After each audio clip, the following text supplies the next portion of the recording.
કાવ્યની કે ગીતની જે પંક્તિ ગાઉં ને અધૂરી તમારે પૂરી કરવાની. લાકડી સાથે બાંધું તો અરે વાહ,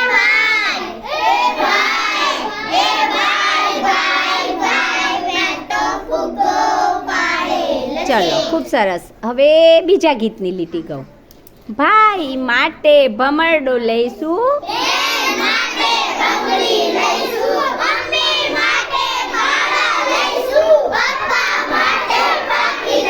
ખૂબ સરસ. ચાલો હવે જુઓ, આપણે આનંદી કાગડાની વાર્તા સાંભળી ને, એમાં પણ કાગડાભાઈ કંઈક ના કંઈક ગાતા હતા ને. હર્ષ, અહીં ધ્યાન બેટા. ચાલો, કાગડાને કૂવામાં ફેંક્યો ત્યારે શું ગાતો તો? કૂવામાં ફેંક્યો તરતા.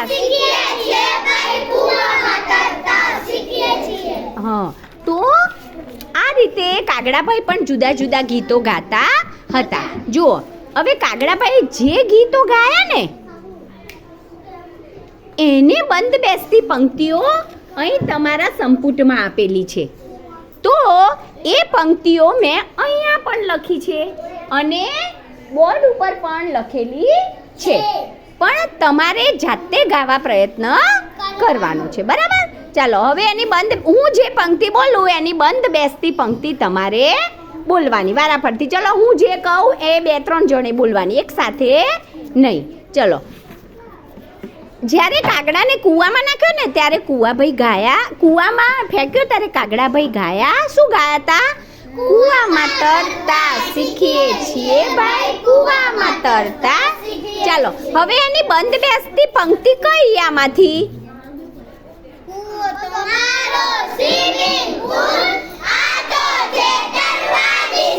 શાબાશ. ચલો હવે હું કહું એ ગાય, ઋષિ અને આરતી બંને ગાવ એ જ પંક્તિ. છે તરવાની સ્કૂલ, હે ને? તો તમારે આ પંક્તિને ક્યાં લખવાની? અહીંયા. કેવી રીતે? જુઓ, અહીં જોવાનું. કૂવામાં તરતા શીખીએ છીએ તો કૂવો તો મારો સ્વિમિંગ પુલ, આ તો છે તરવાની સ્કૂલ. ચાલો ખૂબ સરસ બેટા. હવે જુઓ, હવે જ્યારે કાગડાને કાંટામાં નાખ્યો ત્યારે દર્શન કાગડો શું બોલ્યો? આરતી, ભાઈ કુણાકા. ચલો હવે તમારે આમાંથી કાગડાભાઈ એના બંધ બેસતી, જે કાગડાભાઈ ગાયા એના બંધ બેસતી પંક્તિ આપણે શોધીને ગાવાની છે. ચલો, કોણ ગાશે? હા, ગાઓ. ચાલો બોલો.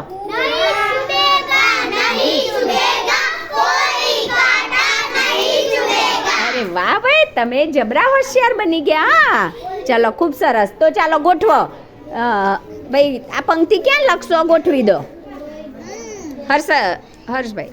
હા, ચલો ખૂબ સરસ. આ નીચે આપેલી જગ્યામાં તમારે આ પંક્તિ લખવાની છે.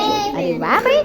ચાલો હવે કોયલના ટહુકા સાંભળીએ છીએ ભાઈ, કોયલના ટહુકા સાંભળીએ છીએ. ચલો હવે એના બંધ બેસતી પંક્તિ કોણ ગાશે? ચલો.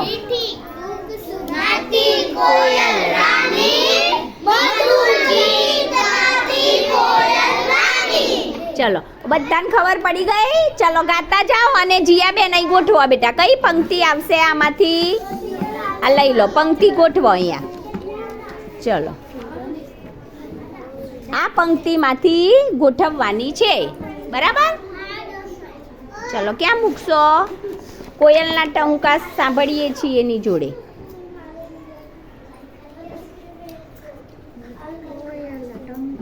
ચલો ખૂબ સરસ. આ રીતે તમારે ધ્યાનપૂર્વક લખવાનું છે. અને લખતી વખતે તમારે બોર્ડમાં પણ લખેલું છે અને પાછળ તમારા સંપુટમાં પણ પ્રવૃત્તિ 8માં લખેલું છે. ચલો આગળની પંક્તિ. મીઠી મીઠી ખીર ખાઈએ છીએ ભાઈ, મીઠી ખીર ખાઈએ છીએ. હવે એને બંધ બેસતી પંક્તિ તમારે બોલવાની છે. ચલો અવની, કાર્તિક, દર્શન બોલો. આમાંથી શોધીને બોલવાની. મીઠી મીઠી ખીર ખાએંગે, મીઠે મીઠે ગીત. ચાલો હવે આમાં ગોઠવીને મને બતાવો.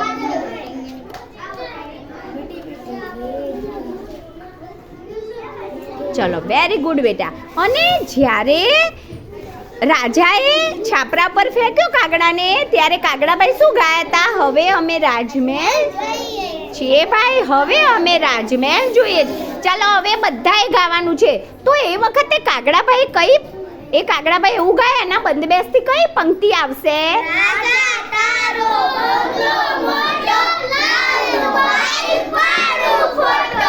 અરે વાહ ભાઈ, ખૂબ સરસ. ચાલો સમજાઈ ગયું બધાને? તો આ રીતે તમારે તમારા સંપુટમાં અહીંયા લખવાનું છે. ચાલો રાજવીબેન ગોઠવી દો, કઈ પંક્તિ લાગુ પડશે અહીંયા? રાજા તારો, હા આમ ગોઠવવાનું, બરાબર. અને આ જ પંક્તિ તમારે આપેલી જગ્યામાં લખવાની છે.